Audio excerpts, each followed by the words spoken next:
你们老板来了没有？没有啊？一看你们干的这个活可以吗？这个活，你自己都看不下去吧？这样子是吧？你也是老师傅。那都不一样。挑单了。大众大姐呀，大众大姐。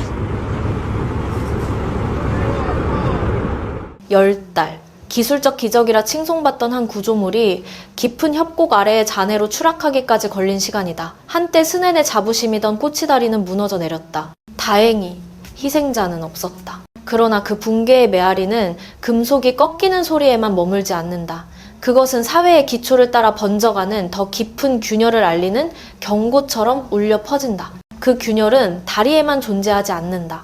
우리가 가장 안전한 피난처라 믿어온 집, 그 근본 속으로도 스며들고 있다. 집은 사라지고 빚만 남았다. 수억 명의 중국인에게 집을 가진다는 것은 단순한 재산 증식이 아니다. 그것은 중국의 꿈을 상징한다. 한 생애 혹은 여러 세대에 걸친 노동과 축적이 만들어낸 안정과 보호의 약속이다. 그러나 허베이성 장자커우의 빈팅 신도시에서 그 꿈은 서서히 악몽으로 뒤바뀌고 있다. 멀리서는 현대적이고 희망적이어 보이는 고층 아파트들이 줄지어 서 있다. 하지만 내부로 들어가는 순간 참혹한 현실이 적나라하게 드러난다. 건물의 주기둥을 따라 거대한 균열이 깊게 파고들고 지하층의 바닥은 심각하게 꺼져 있다. 벽면은 넓게 벗겨져 그 뒤에서 듬성듬성 깔린 얇은 철근이 드러난다. 이는 건설 과정의 속임수를 말없이 증언하는 흔적이었다. 한 주민은 절망에 젖어 이렇게 말했다. 우리 집안 3세대 조부모, 부모님, 그리고 우리가 평생 모은 돈을 쏟아붓고 여기저기서 돈을 빌려 이 집을 샀습니다. 70해 동안 안전하게 살 수 있다고 했죠. 그런데 이제 겨우 2년이 지났을 뿐인데 매일 밤 무너질까봐 두려움 속에서 잠을 청합니다. 매매계약서에는 토지 사용권 70년이라는 문구가 또렷하게 적혀 있다. 그러나 그 약속은 점점 벌어지는 벽의 균열 앞에서 차가운 조롱처럼 다가온다. 이것은 시간의 흐름에 따른 자연스러운 노후가 아니다. 내부 구조가 속에서부터 썩어 들어가는 붕괴이며 콘크리트와 철근으로 굳혀진 배신이었다. 중국의 부동산 체계는 특유의 방식으로 움직인다. 국민은 정부로부터 70년의 토지 사용권을 사지만 그 땅 위에 세워지는 건축물의 품질은 비례하는 보증을 받지 못한다. 수십 년 버티도록 설계되었다는 건물이 몇 해 만에 붕괴 위험을 보인다면 비극은 배가 된다. 인생의 가장 큰 자산이자 마지막 희망인 집은 한순간에 사라질 수 있다. 그러나 은행에서 빌린 막대한 주택대출은 사라지지 않는다. 20해, 30해 동안 갚아야 할 빚은 고스란히 남는다. 사람들은 모든 것을 잃고도 존재하지 않는 집을 위해 매달 상환금을 내야 한다. 그것은 가혹한 재정의 족쇄이며 스스로의 꿈이 만든 감옥과도 같다. 빈팅은 예외가 아니다. 북쪽 끝의 하얼빈에서 남쪽의 하이난 섬까지 사람들은 이런 붕괴와 실패를 가리켜 하나의 표현을 사용한다.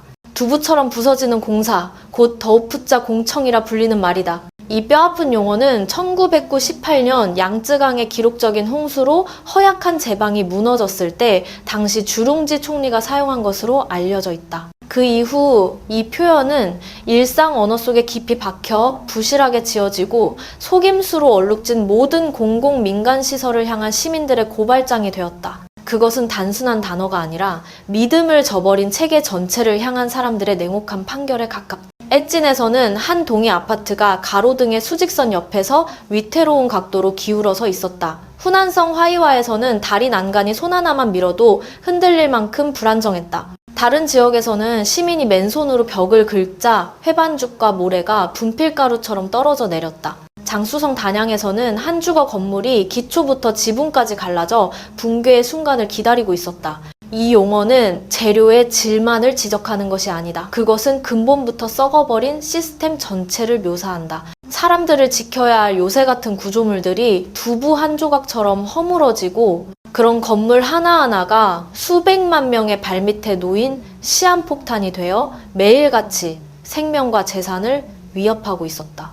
그렇다면 왜 국가가 정한 엄격한 건축 기준이 현장에서 전혀 힘을 발휘하지 못할까? 문제의 핵심은 감리와 검수 과정에 있다. 여러 지역에서 감리기관, 시행사, 시공업체가 서로 얽힌 이익 구조를 이루며 일종의 침묵의 삼각형이 만들어진다.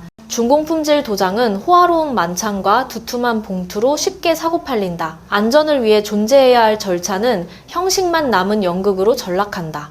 그들은 타인의 생명을 대가로 자기 지갑을 채우고 있었다. 이 건물들이 왜 무너지는지를 이해하려면 어떻게 지어졌는지를 들여다봐야 한다. 그것은 벽돌과 시멘트만으로 지어진 것이 아니라 보이지 않는 거대한 기계가 굴러가며 세 가지 축으로 움직인 결과다. 최대한의 이윤, 눈부신 속도, 그리고 무서운 침묵. 먼저 이윤. 이윤은 다층 하도급 구조에서 극대화된다. 대형 프로젝트는 한 총괄 시공사에게 넘어간다. 그러나 그들은 직접 시공하지 않는다. 일정 금액을 먼저 빼돌린 뒤 더 작은 하도급 업체에 공사를 되판다. 이 과정이 여러 단계 반복될수록 예산은 한 겹씩 잘려나간다. 마지막 단계의 시공업체가 손에 쥐는 돈은 표준 재료를 구매하기에도 부족하다. 1등급 철근은 2등급, 3등급의 얇은 철근으로 대체된다. 콘크리트 속 시멘트 비율은 줄고 그 대신 값싼 모래와 각종 부재료가 채워진다. 건물은 예산의 찌꺼기로 쌓아 올려지는 것이다. 다음은 속도. 수십 년간 지속된 부동산 열풍 속에서 속도는 곧 돈이었다.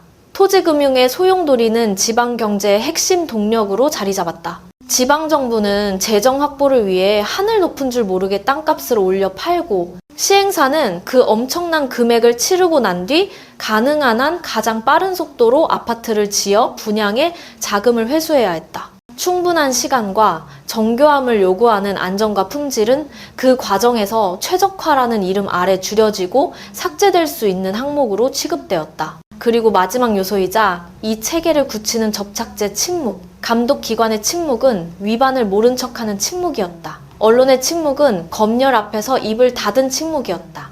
무엇보다 시민들의 침묵은 외면과 억압 속에서 강요된 침묵이었다. 장수성 단양의 주민들은 건물 곳곳에 퍼지는 균열을 수차례 당국에 알렸다. 그러나 돌아온 답은 무심한 한마디였다.